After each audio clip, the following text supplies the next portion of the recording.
Hello and welcome to another episode of the What Say You podcast. Do that thing you're doing on the show now.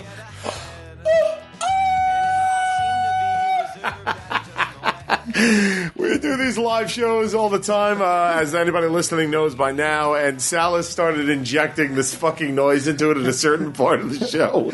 And it never fails to surprise me, even though I know it's coming, and fucking make me die laughing hysterically. And now, anybody who listens to What Say You, when they come to the live shows now, we'll have a little in. Maybe they do it with us. Oh, that'd be good. Yeah, right? You should do it 3 times. I do it 3 times. Do all 3 times. The first one starts a little slow. It goes like this.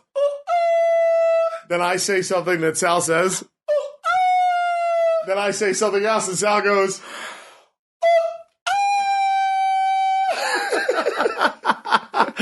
So you will know by the time we get to the third one, if you're What Say You Nuggalo, just jump right in with us. That'll be pretty fucking hysterical. So funny. I can't wait for that to start happening. It's going to be great. That's so funny. So we're going to jump right into it because we got big news, everybody. Big news. Yeah.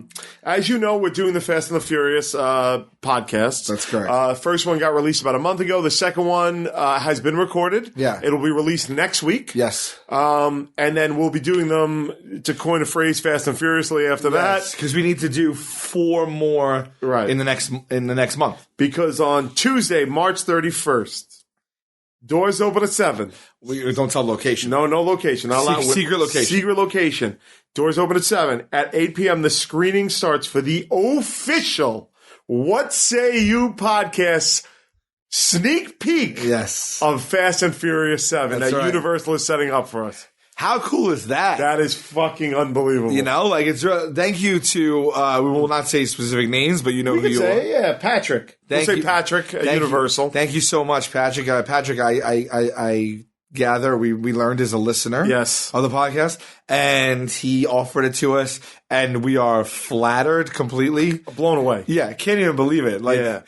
You know, our little podcast, starting a little traction. Mixing it up a little bit. Yeah. And thank you to Chris Lodondo for setting it all up. Yes, Chris has been doing great. Chris has been doing a great job, by the way, with handling the social media. Yes, and a lot of behind-the-scenes stuff. Yeah. And very patient with us because he'll text us 4 times before he gets an answer. I owe him. I owe him. I know I owe you answers, Chris. Okay. So you're asking yourself right now, how do I get into this screening? That's right. I have the information for you right here. You are going to send an email to What Say You Screening, all one word, What Say You Screening at gmail.com. You are going to send your name and your address, your full name, your address, and your contact phone number. Okay, that's easy enough. 7 to 10 days before the screening. Yes. Universal is handling all of this. We're not doing any of it, so we have no say over it. Right. 7 to 10 days before the screening, they are going to randomly pick 75 people who they are going to assign 2 tickets each to. Making 150 tickets if you do quick math. That's right. And then Sal and I have a few guests that we're going to bring some surprises. Yes. I know some people who want to come already. Yes. That's pretty exciting. And we also have some ideas for that night too, right? Yes, it's going to be a big night. You know what I was telling you, right? Yeah. Yeah. It's on. So lots of things are going to be happening. Yeah. This is the place to be on March 31st. And Sal and I are on vacation then too. We're planning our vacation around this to make sure we're in town for that night. That's right. Yes. That's right. So look, it's gonna come fast because it's only in a month. It's in a month from now. It's in 5 weeks. You basically have 2.5 weeks to get the name in. Yeah. And it doesn't matter whether you submit today. It doesn't matter if you submit 2 weeks from now. They're not pulling the names out until 7 to 10 days before the screening. That's right. So send those emails.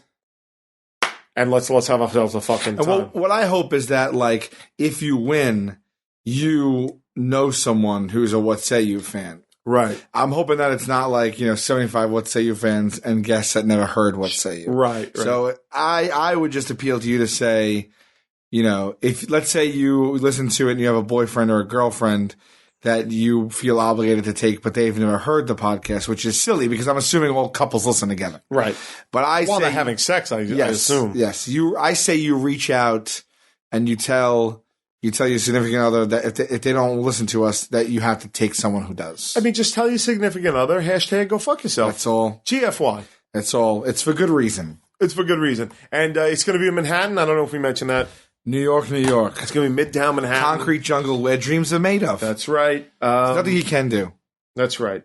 And look, you're responsible for getting yourself there. We can only get you into the movie. Now, are we doing anything?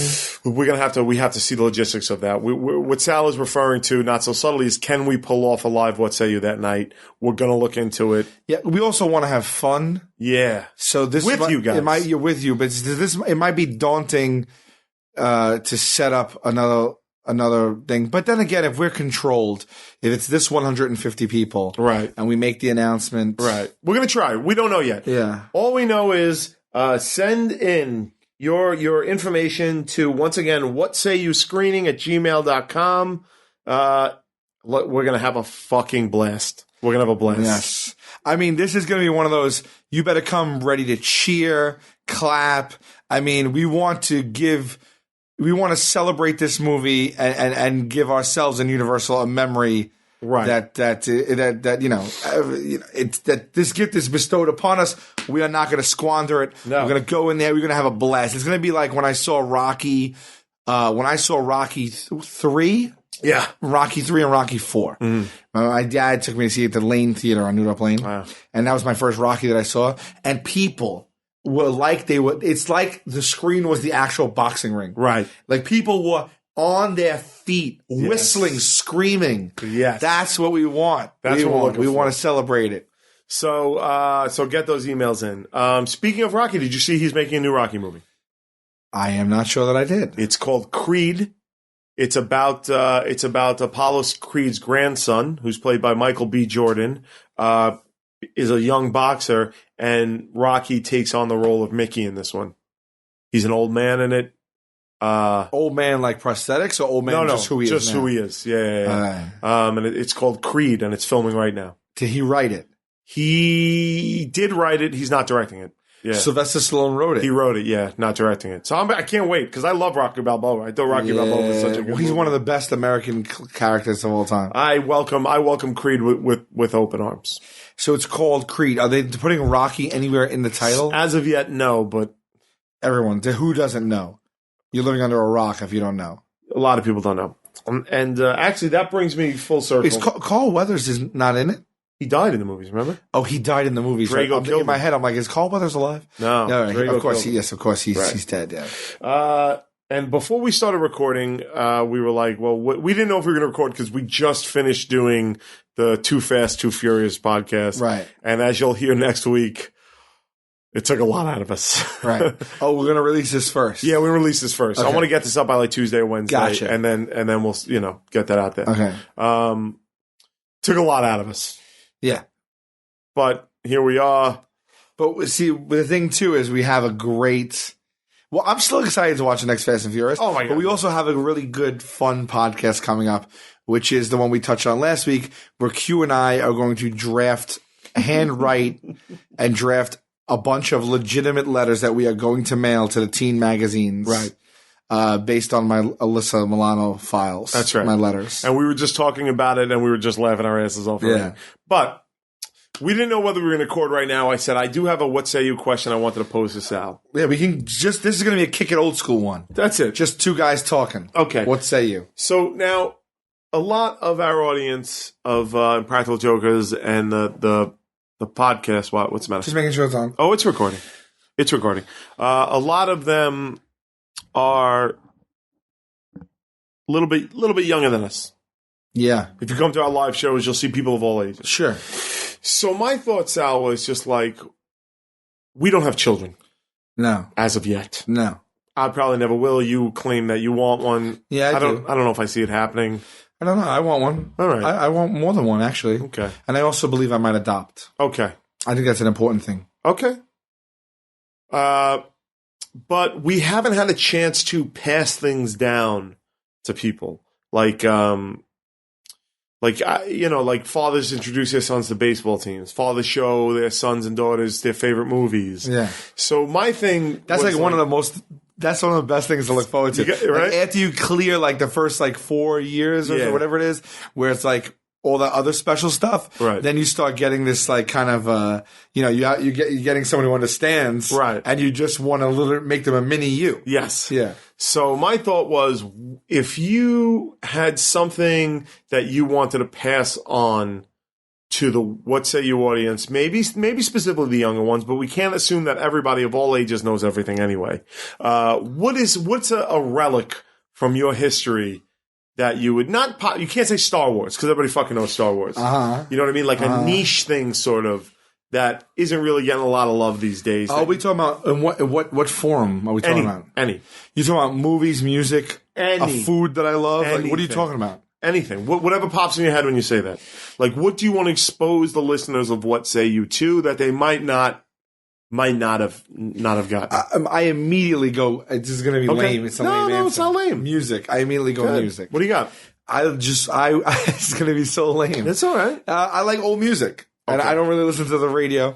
All right. And my favorite music is like old soul music and jazz and funk and stuff like that. And like I try to get my nieces to listen to that. Like I load up their podcasts with all of it. Okay, like what? Like they'll come to my house and when I put on music, they actually know it because it's on their podcast. Oh, that's cool. So they know like old songs. They know like James Brown songs and Sam Cooke songs and they know all that stuff. They know all the old doo-wop stuff. They know like all the old, so they know like the Shangri-Las. Okay. They listen to all that music. All right. But that's a lame answer, but I know that for my kid, like, I'll put it to you this way: the only station that I have on in my car, right? And I am not even joking. For the last 10 years, I play 3 stations in my car. Sure. Okay. For the last like 5 years, I've had Sirius XM. So I listen to Howard Stern, of course, and I listen to stand-up comedy. Besides that, right, the only other station I have on is either 88.3 WBGO, which is the jazz station in New York, right, or 40s on 4. That's legitimate. I mean, I do throw on old school hip hop once in a while. Sure. But other than that, if you turn my car on, it's going to be either on Stern, stand-up comedy, or 40s on 4. Yeah, that jazz one has confused me in your car sometimes. Because you and I will be driving along and I'll just be, and I don't like jazz. I'm not a jazz fan. Right. I have enjoyed it, but I would never seek it out and be like, oh, did you see Whiplash? No, I haven't. Oh my God. Really? Oh my God, that good. I know J.K. Simmons is awesome. Oh no, but even Miles Teller is the kid in it. Yeah. Oh, dude, it's so good. I'm gonna watch it this week. Yeah. I'm gonna watch it this week. Anyway, so jazz. But we've been driving in your car, and like we've gone a few miles. We've been driving maybe 15 minutes, and then it just dawns on me that I've been listening to just soft jazz music, and I've been like, "What are you doing?" And we've had the conversation about 3 or 4 times. And you're like, "I like jazz. I like jazz," but it's I don't know. I always get kind of like Thelonious Monk. I have a few of his, and that's great. Yeah. But well, you know, you can't just like buy one artist. So like that's why 40s on 4 is really good, or WBGO is really good. Although 40s on 4 sticks with like standards and classics, and WBGO can play some contemporary shit, which I don't like too much. But you have to get a scope of everything, you know. And it's not just like piano jazz, but it's like different types of jazz. You know what I mean? So. I don't like smooth new contemporary jazz. No, that's horrible. Why is it horrible? It's just not for me. It's like contemporary country. It's not for me. I like old country. Really? You don't like contemporary country? No, I hate it. Huh. I dig it a little bit. I can't do it. Can't do it. It's that and like that death metal where they're like, yeah, like black speed death metal, whatever you want to call it. The thing about metal music is punk music. I never really got into it until I went to some metal shows. But metal, I like metal, right? But I don't like that death metal. That kind of stuff. That's what I'm talking about. I went to a few death metal shows, and I was like Eric Liederman, who used to work on our show, now is at Seth Meyers. Yeah, brought me to some death metal shows, and. So you, yeah. You can't understand the word they're saying. I'll tell you a couple things. Okay. One, the guys are always in that. From what I understand, they're always amazing musicians. they could shred like crazy. And I think it's even more than that. It's not even the shredding, but it's like there's an actual composition going on. There's like, you need music knowledge. Like those guys are usually, because I know musicians who are like, but it's not everyone can play what they play. Right.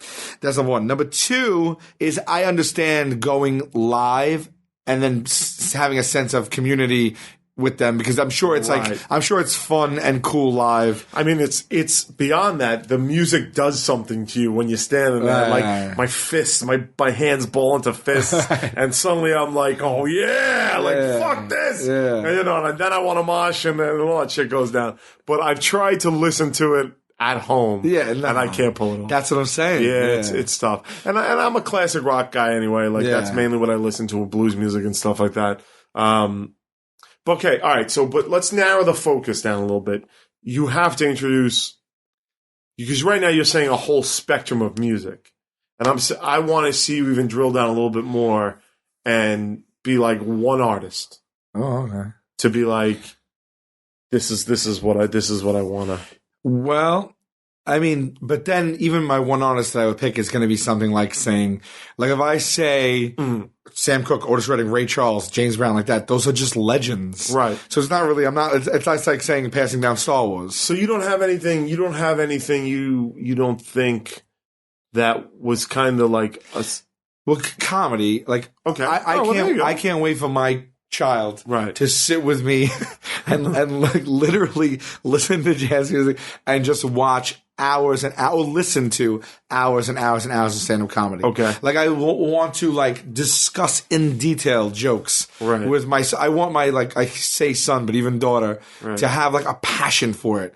Like to want to hear everybody, to hear good and bad and see like groundbreaking stuff and people that were trailblazers and understand why a joke is funny and why it's not. That's the minutia of joke writing. Right. That's something that I really, really like want to be able to bond with one of my kids.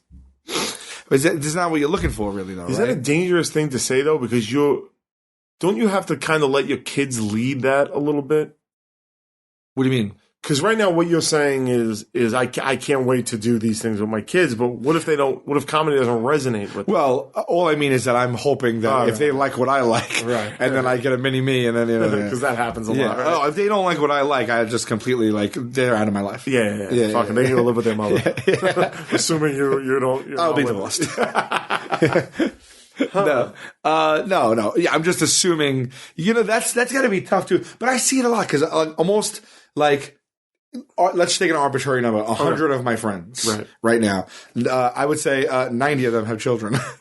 Right. You know what I mean? Yeah, and I see it a lot. You see it on Facebook. You can catch up with these things. And all my friends who who loved hockey, their kids are playing hockey. Right. And, my friends who, my friends who are musicians, their kids are holding guitars at age like 2 or 3. Right. And I don't know, like, how much you get to push that on them and if they take it or not. But it's got to be something else if you have a passion and, like, the kid just doesn't like it. You know what I mean? It's just like, oh, this fucking kid's a dud.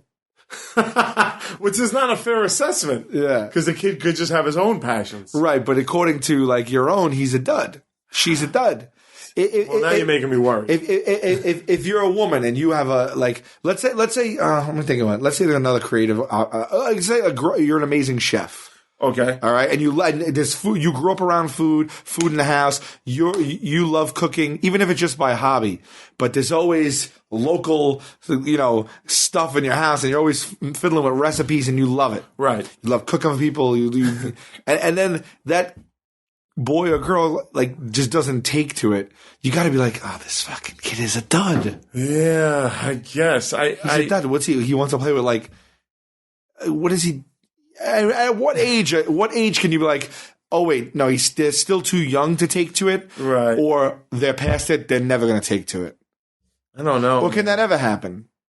Well, yeah, you could not. I mean, obviously, if a kid's not into music by age 10, you know what I mean? Like, well, what's so funny? Like, we've talked about this before, but I'm very close with my dad. Yeah. I consider him like one of my best friends. And we are very much alike, like, I don't know, we're just I feel like we're alike, but we do nothing the same. So, like my dad, right. We're just opposites in everything that all of our interests other than like family. Like Right. we're pretty opposite. My dad like can build a house and was very health conscious, never smoked or drank, but didn't go to college. Like we just did opposite things. Like I can't hang a photo. I can't hang a picture frame. Right. I never really exercise all that much. Like he just done it every day for 50 years. I went to college and beyond. Like it just, we didn't pick up any of the same things. I like sports. He didn't. He's very casual with sports. Yeah. So if I look back, like nothing, we didn't share that thing that we're talking about, I don't think. But outside of still loving each other and bonding. Sure. You know, I would go with him to work and I would sometimes go with him to the gym and stuff, but I never took any of it on. Right. You know? Not really. Oh, I took on his music likes, actually. Okay, so that's, I did. you got He that likes a lot. I like even more. Like my scope of music kept growing. I think it's because I like also working at a bar for a decade. Right. But like, but I did take on a lot of his childhood music likes, like, and his favorite artists are like some of my favorite artists. Yeah. Well, that's good. So that's one thing, I guess. But like with you, like, what about like, did you get fishing from your dad or? I didn't get anything from my dad. No. My father was not the one to be super involved in a lot of ways, but the ways that he was involved with my two brothers bit military stuff and trains.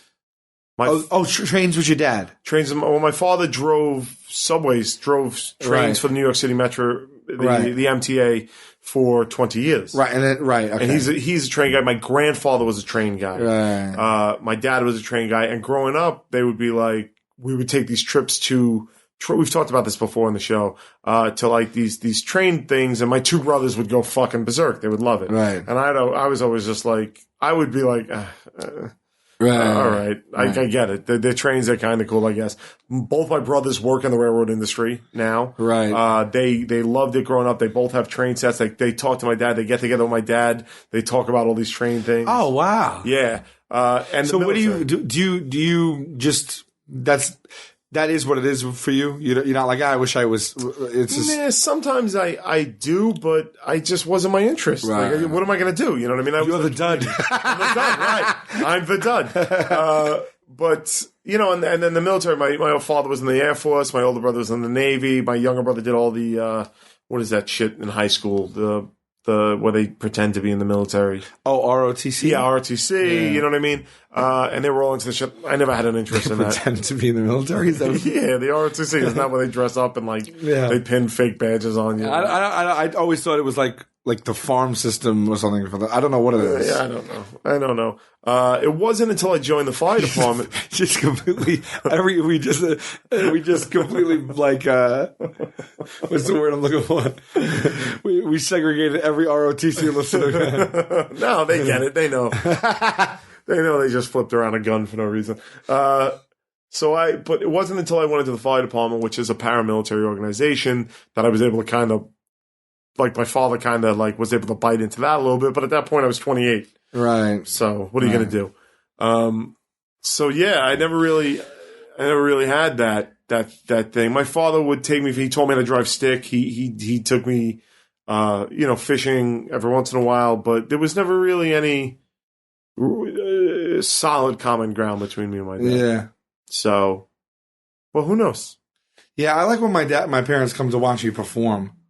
That's fun. I like that too. And I like, every time, actually, I've been performing a long time and making these little stupid films and stuff for a long time.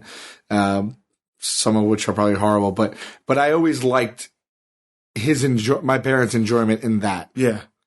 It's good to see my father proud of the show now, and it's good to see him, we've had him on the show a couple of times and he clearly enjoys that. So it's your dad must be a good poker player, man, or would make a good poker player. He's unbelievable, my dad. Because he's the best. I love him. But I've never seen him with other than like he has a main expression. Yeah, it's very stoic. It's stoic, disinterested. Yeah, my father is a very he doesn't display emotion at all. Does he? Tell me a time where you saw him crack up. Oh, I've seen it. Crack up. Yeah, watching movies and stuff. We used to, sometimes we used to watch old Abbott and Costello movies and stuff like that. I mean, he would be knee slapping and fucking going crazy. I don't think I've ever seen that. But he's, I've seen him We But used you to go seen him laugh to a point where it's like he was in hysterics? No, I never saw that. Really? Never saw that. No, the guy doesn't do that. My father's the type of guy that He's you a have tough to. Yeah, you have to learn to love the fact that that's all you're getting out of him. Right. And once you accept and love that, then the affection is amplified by his apparent disinterest and everything going around him. Because he's not malicious, he's not mean. Right. He's just there, man. And he's a smart guy. He's got 3 college degrees. He's done a ton of shit. You know what? I used to go to Devils games with my dad a lot when I was a kid. Oh, yeah? And he used to get into I'd see him like getting into the games and screaming and stuff like that. Okay, Yeah. I didn't realize he was into... And we used to watch professional wrestling as a kid when we were kids, and we still watch from time to time now. And he'll get into it, but call it stupid the whole time. But he still clearly enjoys it. Right. So with my dad, you have to find the lovable cracks in him and grow in there. But I wouldn't change him. You know, he's a good father. Yeah. He's a good father. He wasn't like an asshole. So I don't know how we got onto that. But No, you said to me after our show in Orlando, you're like, I always feel like your dad's mad at me. Because he just sits there, you know what I mean? Like glares at everybody. I don't know if I think mad at me, but it always feels like he doesn't want to be bothered. Well, that's true. I can confirm that. He doesn't want to be bothered. It's funny because my dad, when my brother Jimmy got married, my sister-in-law is from Japan. Did he ever have to give a speech? He did not. Okay. No. And my sister-in-law is she's born and raised in Japan. She's Japanese, and her family came over. Her mother and her sister and her mother's sister. So her aunt, her mother, and her sister. And for whatever reason, they found my father unbelievably handsome. Like they were fawning on him. My dad's a good looking guy. He's tall, he's thin, you know what I mean? He's got good features. But they were like, he's so like they were all over him. And you saw my father responding to it in a way that I'd never seen before. Yeah, he was like he was in a tuxedo that day and he was dancing with him. My father never dances. And my mother was just like, look at these fucking, how do they get this out of him? I've been married to him for 40 years. I can't get this out of him. And we were laughing. We were all cracking up. My father was sitting there and he was smiling. And, he goes, yeah, they said I looked like James Bond in my tuxedo. Because he was getting into it a little bit. And I go, oh, God, they don't know you at all. And my father goes, maybe you don't know me at all. And we all had a good laugh about that. So God knows what hidden depths are inside my father. I remember you wrote this like short film and we filmed it. It was like, oh, geez, it had to be about 17 years ago, whatever it was, where I had a cane. I played a guy who had I hurt my leg or something. Oh, Frick. Right. Frick, yeah. And your dad was the bartender. Yeah. And his name was Blue. And he made me laugh real hard. He had a line or two and he said something and you wanted me to turn to him and go, oh, fuck you, Blue. And I had to like tell your dad, fuck you. Yeah, that was great. Which is actually like kind of where on stage now, sometimes when I'm like, fuck you. Oh, that's where you got it from? Well, it was a little bit. It reminds you of that, I should say. Right. That's funny. So, yeah. But I remember having to tell your dad that like 5 or 6 times because the different takes. And every time I go, fuck you. And then he would like, in the thing, that look, he shot me a look. And I think like, it was like, and then one time he just like didn't even care. He was like, yeah, that's the thing about my dad. If you could find a way to navigate it, it's hysterical. Yeah. So, but yeah, my father never really passed down too much stuff to me, bring it back around, I guess. Now you got me thinking of it. Like, I hope I have something to offer. Well, you're going to give him life. I mean, really, what more? You know, in the wild, not a lot of fathers in the wild stick around and take care of their kids. So don't worry about it. Yeah, they just get up and walk away. Sure. Yeah. We had a... Well, wait. I want to talk about the thing that I want to expose the audience to. Have you ever read the comic strip Bloom? Oh, you want to expose it? Oh, yeah. Because that was supposed to be me exposing our audience to something, and I didn't really give them anything. Well, give them some. I said, go listen to jazz music. That's nothing. Let me hear yours. Maybe it'll inspire me. Well, have you ever heard of the comic strip Bloom County? You ever heard of this? Yes. Okay, it's an old comedic from the 80s. It's a cartoon show like Peanuts, Opus the Penguin. Yeah, the Penguin. Yeah, it's by this guy named Berkeley Breed, and a lot of people out there. It was hugely popular. It's not like it's unknown or underground, but it's so rooted in the 80s. Yeah, that I don't think that It never broke out like a Calvin and Hobbes. no, never did. And he ended it early. He brought Opus back a couple of times. He started doing Sunday only strips. I actually really miss comic strips. They're still You doing just them. said that, and I was like, oh shit! I used to love them. Every The day I funnies. read them. Yeah, the funnies. Yeah. Every day. In the Do they Staten still Island have Rapids. that? They still have them. They still have it. They still have them, but they're just so small now.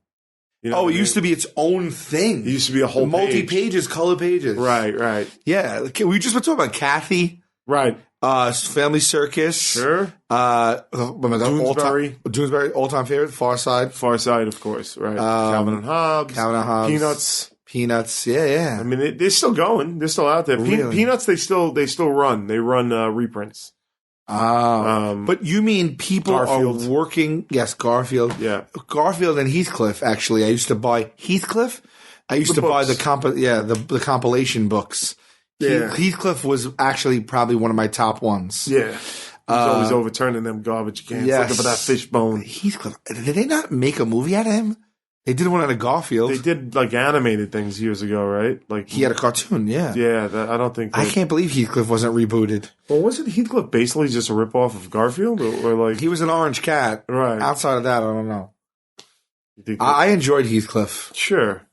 He would go to sing, and somebody would throw a boot at him. Yeah. You're telling me that right now, some of those comic strips we just mentioned they're producing, those writers and illustrators are producing well, new I know material? with Garfield specifically, he has a team of people that do it for him.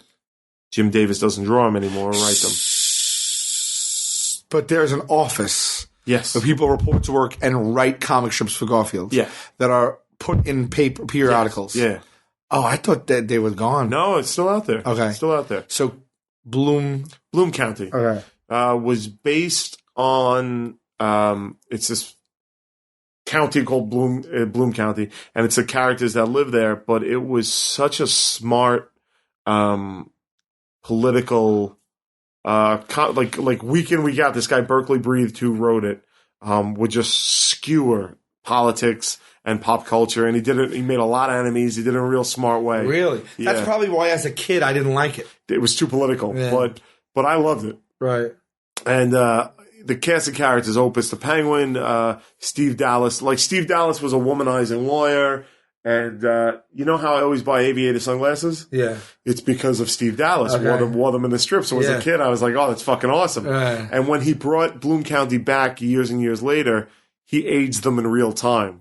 So like Steve Dallas was a middle-aged guy, Oh, that's and cool. it was pretty awesome. And Berkeley Breed stopped it one day. He just said, "I said everything I wanted to say," and he goes, "I have to." He goes, "I have to just stop it." So it hasn't been around for a long, long time. Right. And IDW Comics about 4 years ago started doing reprints of them. And I bought them, and I mean, look, put it this way: they had a band in it. Bill the Cat. Everybody knows Bill the Cat. He's like one of the famous characters from it. Yeah, I know who he is. Yeah. They had a band called Billy and the Boingers, and one of the storylines in the comic strip was Steve Dallas manages Bill the Cat's band, and they put out a record, and one Sunday paper. It was in the record. It was a little like floppy. Remember you used Yes. to buy I know what like you're gonna say. McDonald's. Yeah. the Big Mac with the LT, a quarter Right. pounder with a juice fillet, a fish, a hamburger, a cheeseburger, a Happy Meal. That's good. That's good. Yeah, I know it all. Yeah. They put out in the Sunday paper the Billy and the Boingers. did. Yeah. It's in my house somewhere. I don't know where. Oh, that's really cool. So I've reread That's cool. them. I reread them all recently. I read every strip they ever did. Bloom County, Outland, Opus, which was there's a follow up to it years later. And dude, it holds up. It's some of the sharpest writing in any medium that I have ever seen. Really? And there's like, it's just time moves on and people forget these things, and people like, there's no reason for kids to ever think about a comic strip that stopped fucking doing 20 years ago. Marmaduke's still going though. You can still watch Marmaduke, and Marmaduke never had anything to say. Right. Like Bloom County week in, week out was doing these amazing commentary on, and if you go back, it's almost like a time capsule now. Sure. So I would implore anybody out there who is not on the Bloom County trip to track it down. You can find them all online, I'm sure. Yeah. Like, really special, really something in my. You know, Jeff Sellis on our crew has an Opus the Penguin tattoo, and he's one of the only people I found that like I could talk to about it and stuff like that. So I figured I want to give the Nuggelos the gift of Bloom County, man. Like track it down, look it up. That's cool. Yeah. That's a good one. That's a good one. Like it's a relic. You know what I mean? Right. You just remind me. I have all these kids books. They're like squares, and they come with a record in the back. Okay. And it's basically like it's like a 45, right? And then like there's the books. I have Star Wars. Okay. I have like everything from like I know the children's tales, yeah, to like literally Star Wars. To it's like a little golden book, right? Yeah, like those little, but they're like little ones, like that. Yeah, I have a bunch of those. I'm gonna go like back and listen to them. There's got to be some good stuff. Yeah, I know. At home right now, I have a Star Wars one. I have this other one, Samba, I think it was called. It was about a black cat who. I remember you just like sparked a memory in me. I used to listen to records a lot as a kid. I had a whole stack of records, right? The little ones. Oh man, yeah, I have that McDonald's one.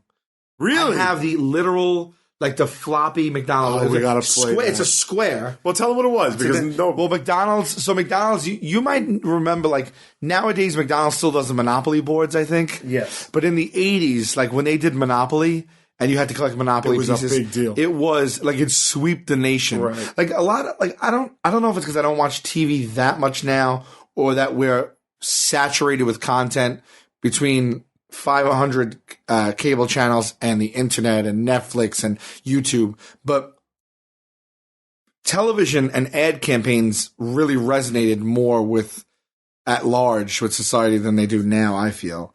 Like when we had 2, 4, 7, 9, and 11 and channel 13, which was PBS. Right. Fox didn't come until 1990. Right.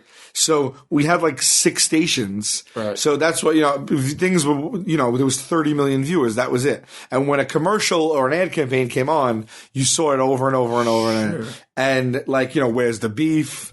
That Wendy's, like, it just all these. It's hard to explain, especially where's the beef. Like people were wearing where's the beef T-shirts. Yeah. Merchandise. Right. Like an advertisement could become a cultural phenomenon. That's right. Right.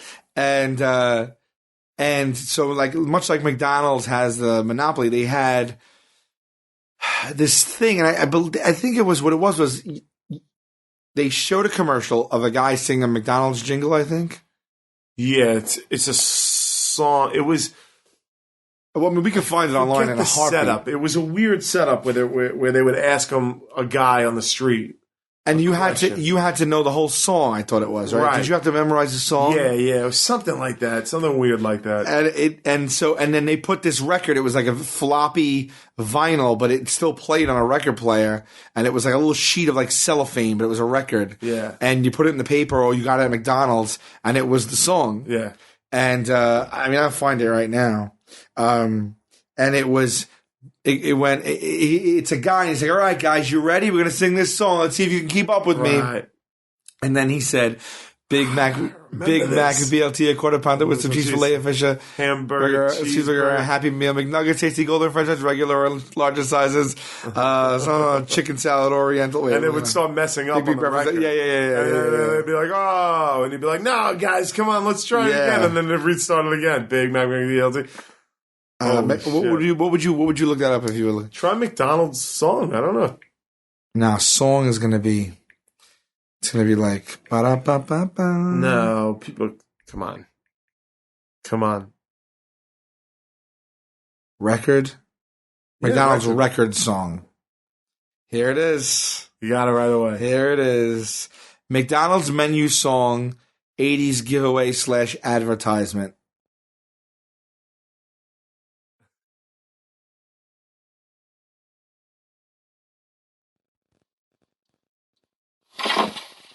Good morning, class. Today we're going to learn the McDonald's menu song and give a listener out there a chance to win $1 million. So, repeat after me. Repeat after me. No. Oh, okay. Here goes.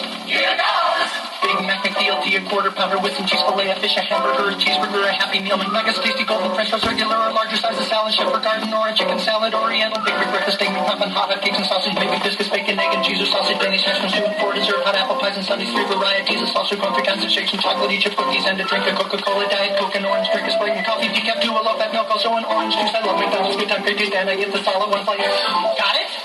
Got it. Okay, now you do it. Big Mac with DLC and quarter pounder with some cheese. Too bad. Because if this class can do the McDonald's menu song all the way through, a listener out there is going to win $1 million. $1 million? Yeah. So let's try again. Big Mac McDLT, a quarter pounder with some cheese. Big Mac McDLT, a quarter pounder with some cheese. Filet of fish, a hamburger, a cheeseburger, a Happy Meal. Filet of fish, a hamburger, a cheeseburger, a Happy Meal. You're on a roll. Keep going. Big Mac is tasty, golden French toast, regular or larger size of salad, shepherd garden, or chicken salad, oriental, baby breakfast, steak, McMuffin, hot cakes and sausage, maybe biscuits, bacon, egg and cheese, sausage, Danish hash brown, and for dessert, hot apple pies and sundaes, 3 varieties of salsa, corn, 3 kinds of shakes and chocolate, chip cookies, and a drink, a Coca-Cola, Diet Coke, and orange drink, a Sprite and coffee, decaf, 2, a low-fat milk, also an orange juice, and we're so sorry. The person listening to this record didn't win the big prize. But tell them to check out those coupons. Check out those coupons. And get him down to McDonald's now to save money on great McDonald's food and give him more chances to win more prizes. More prizes. And you guys, sing something else. Good time, great taste. That's why this is our place. Good time, great taste of McDonald's. So basically, the record had to have them all sing it together. Now, someone won that $1 million from that, right? I'm going to look this up right now. So. McDonald's. I remember putting the record on. You had to change the speed because it was a smaller record. Yes. And not winning. McDonald's menu song winner. List of McDonald's. Did someone win? Oh, my God. It's a genius play on McDonald's part because they randomly put out, let's say, 5 albums. And the odds are gotta be pretty high that the person who got that record in their newspaper never even played it. Right. You know what I mean? Right. McDonald's $1 million menu song. This is the mystery item that I purchased at a garage. This person just purchased at a garage sale, never even used before. Wow. This is for promotion that McDonald's ran back in 1989. You would have found this in a Sunday newspaper of February of 89. Judging by the expiration dates, the black portion is actually a piece of cardboard, and plus $1 million in 89 was not like it wasn't like that was like what you would win in the lottery, right? It was like 1, 2 million. You know, it's like now it's like who wants to be a millionaire? It wasn't like that, right?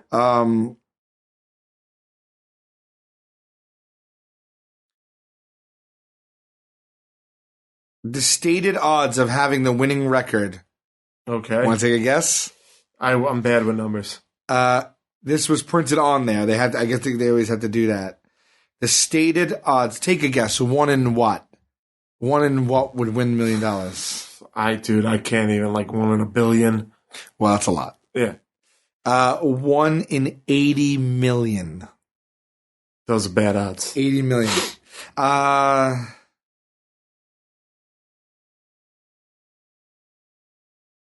I want to know if I can find who won this. It's just that, wow, Wikipedia is letting us down? No,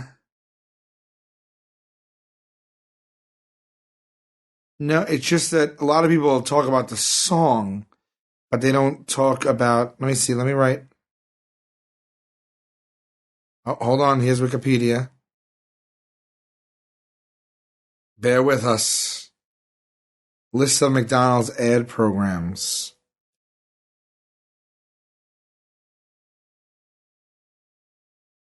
Slogans, jingles, media tie-ins, scratch-off sweepstakes, and promotions. I want to tell you what I just bought on eBay.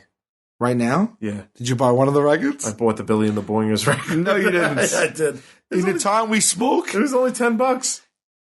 What do you have, the eBay app? I've never purchased anything on eBay. I buy something on eBay once a week. On your phone? Yeah. Oh, wow. You just opened up something new to me. Dude, this is the problem. 1987 to present day, the Monopoly game still works. Still does it. Brilliant. Doug Stanhope told me something. Remember we went to Doug Stanhope's Super Bowl party a year and a half ago at this point, something like that. And when you get to Doug Stanhope's house in Bisbee, it's like Pee-wee's Playhouse. They have props and fun things everywhere and signs with their names on it. It's really unbelievable. And antiques and shit saying around. And he said, when we were on the road, sometimes we get bored and we just buy shit on eBay and ship it home to kill time. And when he said that, I was like, I do the same thing. Because whenever we're on the road and I'm just alone in my hotel room. Right. Because as anybody who listens to What Say You knows that Sal and I are not party people. We do not go out after the shows. We don't hang out with fans. We don't have parties backstage. Shows over, Sal and I go directly. We do not pass go directly to our hotel rooms. Right. I would say, and if I'm wrong about this, then I'm wrong about it by a percentage. 100% of the times, that's what we do. I can't remember a time in recent memory that we've gone out after a show. Right. And that's what I do. I get in my hotel room and I get on eBay and I just type shit in and I find something, I buy it, and I'm able to, it satisfies something inside of me and I'm able to fall asleep and go home. I had to do that. I never really look on eBay for stuff. I do it. I'm buying my childhood back piece by piece, buddy. Right. All the shit that I got rid of over all those years. I'm really trying to find a winner. Yeah. You know what? Let me address something else while you're still searching. This may make me sound like an asshole. I hope it doesn't. My birthday is March 14th. People have been bringing gifts like crazy to the show. I mean, the other night I went backstage and there were 7 bags of gifts. Right. On top of the gifts that people normally bring to the show to us, which is 100% always appreciated. I will tell you this. If you're buying a t-shirt to bring and you're like, let me give them a gift, if it's above a large, I'm never going to wear it. And I don't tell you that to make everybody switch to buying me larges so that I get more gifts. I don't want to see you guys waste your money. If you're inclined to bring us something, don't do it. Well, first of all, it's not necessary. Yes. 2, if you bring us something that's an extra large or above, I'm just never going to wear it. You've wasted your money, and I hate to see you do that. Because sometimes you'll see them again. They say, "Did you ever wear my shirt?" And you want to, you can't be honest, so you want to be honest. Right. Or they're like, "Could you wear it on the show?" And I'd love to wear it on the show, but I don't do it because it's ill-fitting. It's like it's a gamble. You can't. It's hard to buy clothes for somebody else. A Gildan extra large T-shirt. It's just something I can never wear ever in my entire life. Yeah. I can't. It just, for whatever reason, Gildans, once they get into extra larges, they look at my body and they say no, thank you. Gildan is rough because it's inconsistent. And sometimes the XLs look like king size sheets. It's weird. Or sometimes it's and so much so do Sal and I believe this, that when we make the What Say You merchandise, no, first of all, we don't make any money off it. We've said that before. I think we make like 50 cents a t-shirt. But one of the reasons that we do that is we went for non-Gildan shirts. We did, right? Yeah, we did. Because we were like, look, we don't want to charge them more. We'll cut into our profit margin because we just can't want it to fit right. Yeah, we don't move Gildan product. We don't move Gildan. We do Fruit of the Loom or something. We do like a spun ring. We should even do like even a better one. Like an American Apparel or something like that. I mean, at that point, we owe money. Like, that's the thing. Because we also want to keep the prices down low. Right, it's a whole thing. So I'm not saying bring me gifts. I'm saying the opposite of that. You don't have to do it. Right. But know that if you do, and I'm looking at a Gildan extra large straight down the barrel, there's nothing I can do. I can't help you. I can't wear it on the show. I just can't do it. That's funny. Yeah. I mean, is that a dickish thing? No. Listen to me. What are you going to do? I mean, people we're going to bring them, whether you said that or not. Now, maybe you course corrected some, so they don't have to eat it. Some might not spend their money anymore, which is nice. And the people who are going to spend their money anyway, as unnecessary as it is, now maybe they'll, maybe it'll be more maybe there'll be a higher chance that you can actually get some use out of it. Right. I guess so. So there you go. I mean, but keep the bottles of Jameson coming. Don't stop that, because at this point I have like 1,000 bottles of Jameson in my house. It's great. So speaking of that, last night somebody brought me a gift. Okay. Well, the McDonald's winners, you couldn't find anything? Couldn't find it. Right. I'll try and do some due diligence offline, but I don't want to make anybody else wait. Okay. You guys may or might not have heard an old episode where I was laying in bed, I think, and I looked at the side of a pack of gum, and it said, if you want to call to talk to them, you can call. Remember that? And so I just started calling I called the gum company. Right. Tried it. I don't know who it was. I forget. I think it was It wasn't Orbitz, was it? Orbitz. It was Orbitz. It was Orbitz. Yeah. And someone picks up, a human picks up on the other end of the line, and not only talks to you, but must listen to you. Right. No matter what you say. And I proceeded to have an hour-long conversation with the lady on the other end of the line for Orbitz. And it ranged from silly to serious, but I was throwing ideas at her. Right. And I said, I got this idea where you have a birthday cake gum, and on the package, it says the person's name. This is before Coca-Cola did it too. Yeah.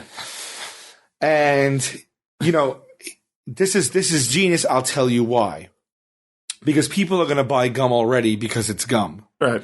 And people are going to buy birthday cake flavor already because they like birthday cake. Mm-hmm. But now with this personalization aspect too, now you're going to have people seek to buy the person's name for also an extra tchotchke on occasions. Right. So now you're going to get your regular sales, plus you're going to get your sales for people who are looking to, and all the kids who want to buy their pack of gum with their own name on it. And every day is somebody's birthday. And every day is 365th of the country's birthday. Right.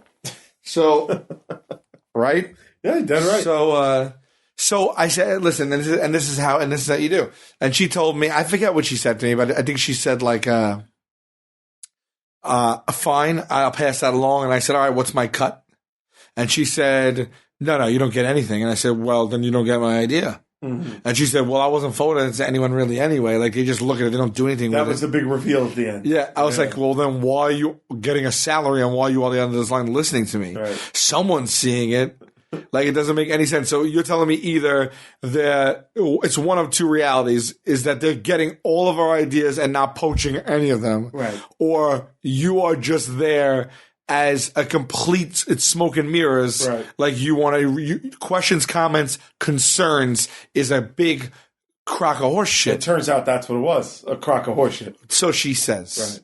Right. Wow. This is not from Orbitz, I will say that. Well, who's the company that makes it? Maybe let's see if they're owned by the company Orbitz. that makes it is Project 7. Project 7? Yes. You plus their gum equals hope.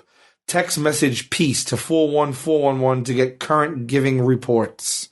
Your purchase has helped over 21,000 students go through anti-bullying programs. Project 7 gives daily to 7 areas of need. So they're a gum with a conscience, I guess. Okay. The thing's loaded with...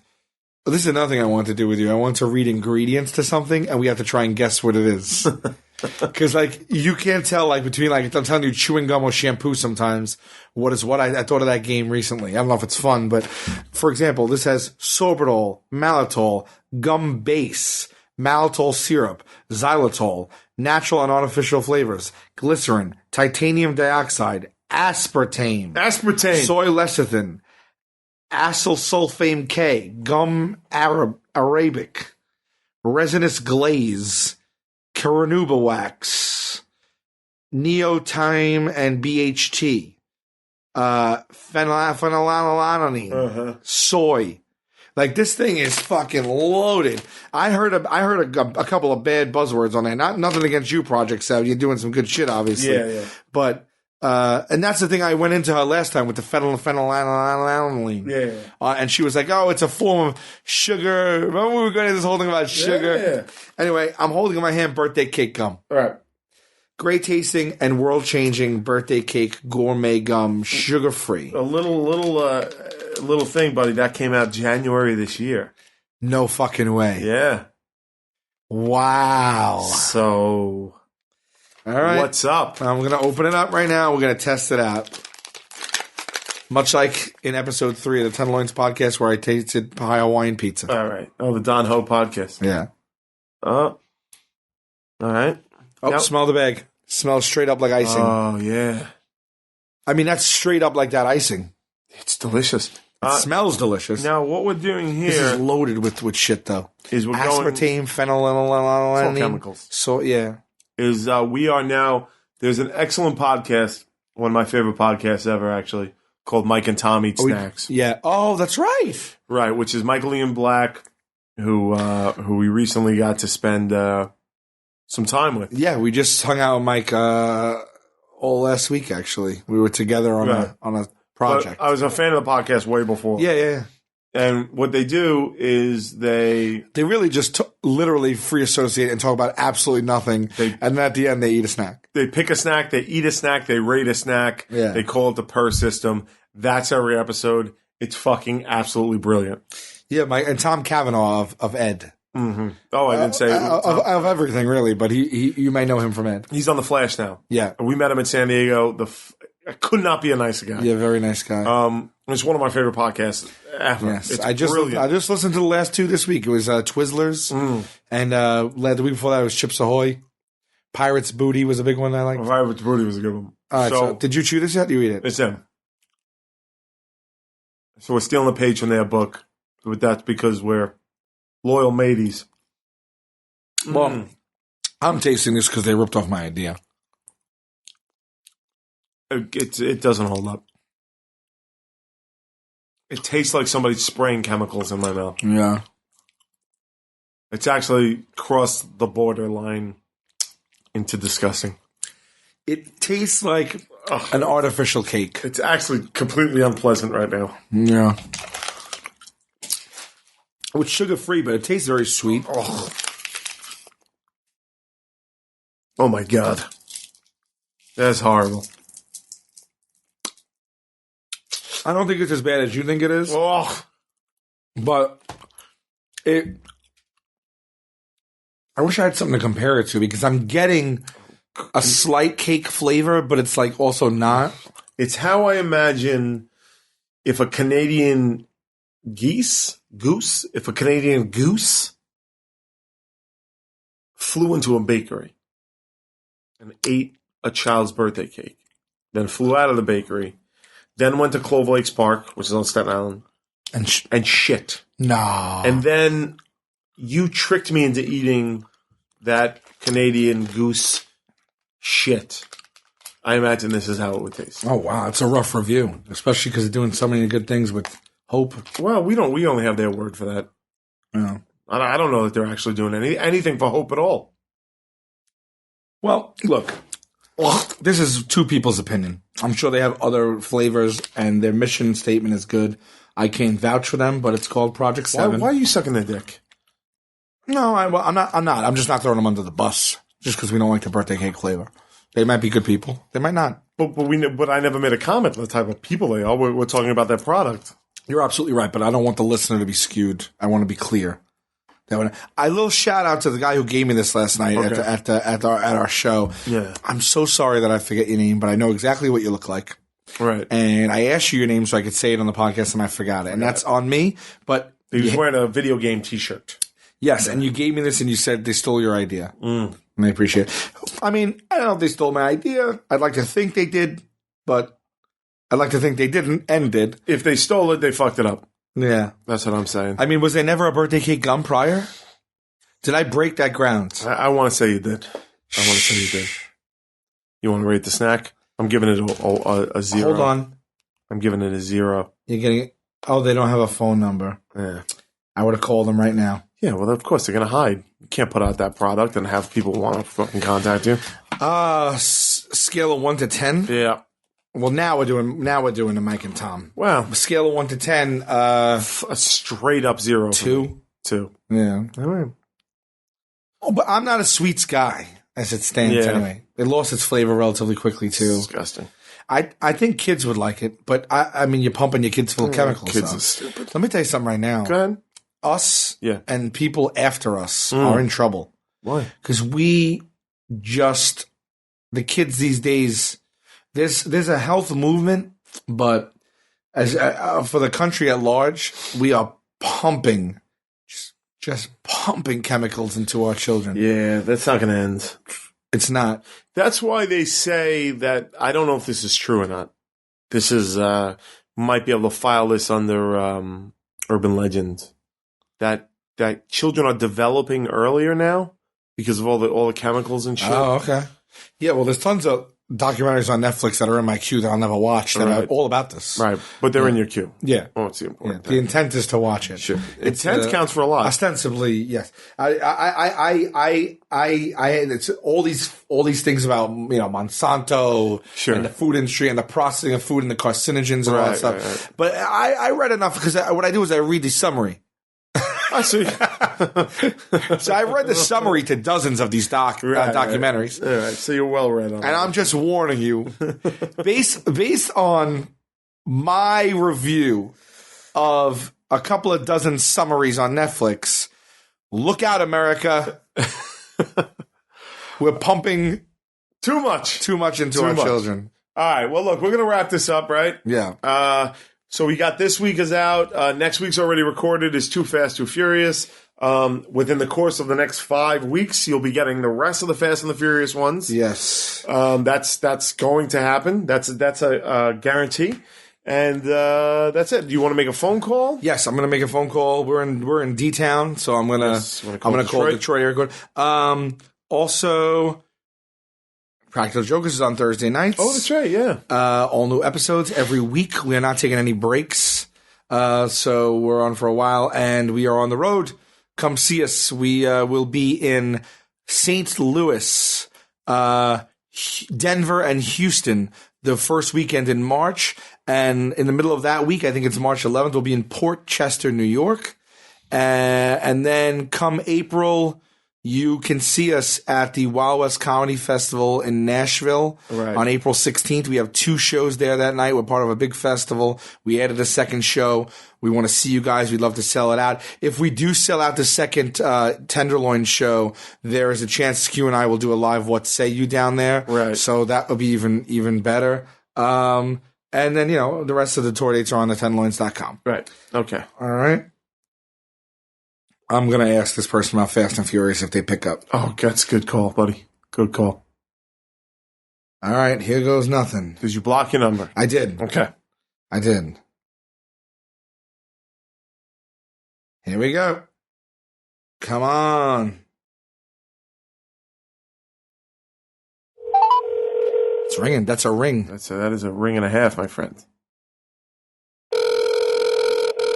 That's a good sign, man. Yeah, that is a good sign. Sunday. People should be home. It is Sunday, right? Yeah, it's Sunday, yeah.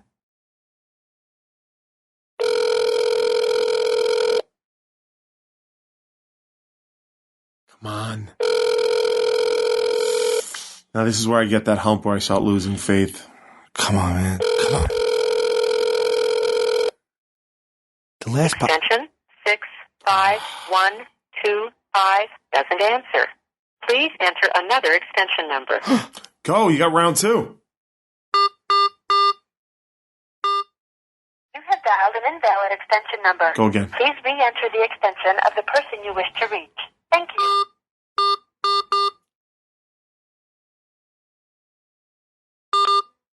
You have dialed an invalid extension. Come on. Please re-enter the extension of the person you wish to reach. All right, how about 22222? You have dialed an invalid extension number. Please re-enter the extension of You're the obviously person also a business too, so they're probably not even there today.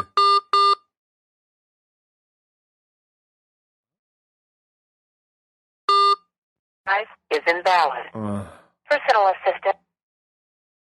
Because you had a 0? Thank you. Just a moment.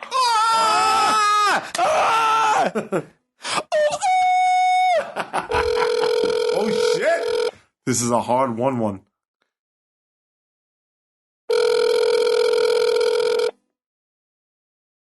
Do I say it's me? Yeah. Do I say what say you, or do I say we're calling us for a survey for Fast and Furious? What do I say? Yeah, do the Fast and Furious thing. Survey, right? Yeah. Hi, we're just calling. We are just calling. No identifier. Oh, come on. Sunday, dude. Pick up the fucking phone. We want to talk to you about Fast and Furious.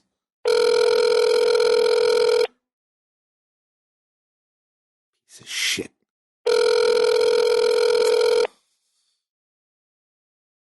These people are alive on Sunday. Phones ring on Sunday. It's a business. All right. I mean, I want a 0.5, like a half a credit on that for hitting a valid number. I'll give it to you. What is this credit adding up to? It means nothing. Okay, all right. I don't know. But it wasn't a disconnected number. No, it wasn't. One more ring? Looks like we have to sign off. Thank you guys for listening. Join us in a very few join us in a few days for the Too Fast, Too Furious. Yes, more to come. And then, of course, we have a very fun episode coming up where Q and I were going to be writing teen magazines, right? Real handwritten letters and mailing them out and then waiting for responses. That's right. All right, guys. Thanks for listening.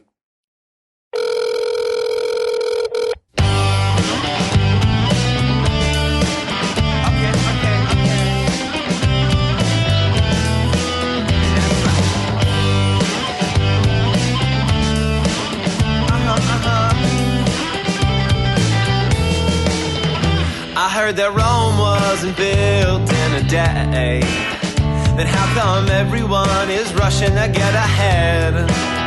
And if I seem to be reserved, that's just my way. Your questions seem like you're interrogating me. Yeah, I try. Then again, I don't try. I get an F for effort. I get a D next time.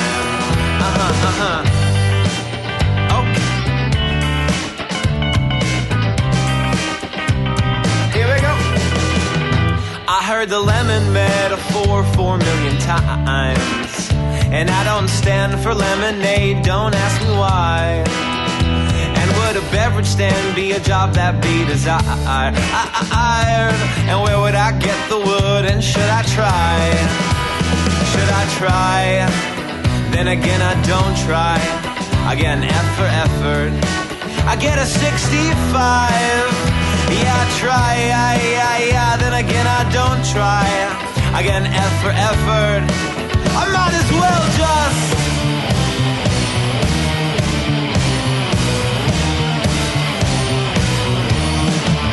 haha.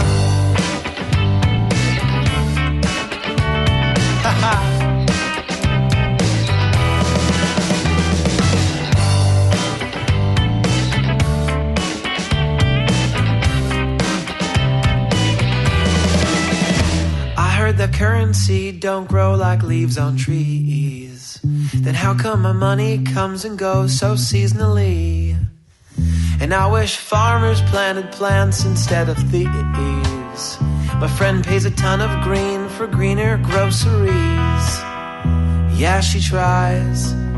Then again, she don't try. She gets an F for effort. She'll plant a tree next time. Yeah, she tries. Then again, I don't try. I get an F for effort. I get a D next time. Yeah, I try. Then again, I don't try. I get an F for effort. I get a 65. Yeah, I try.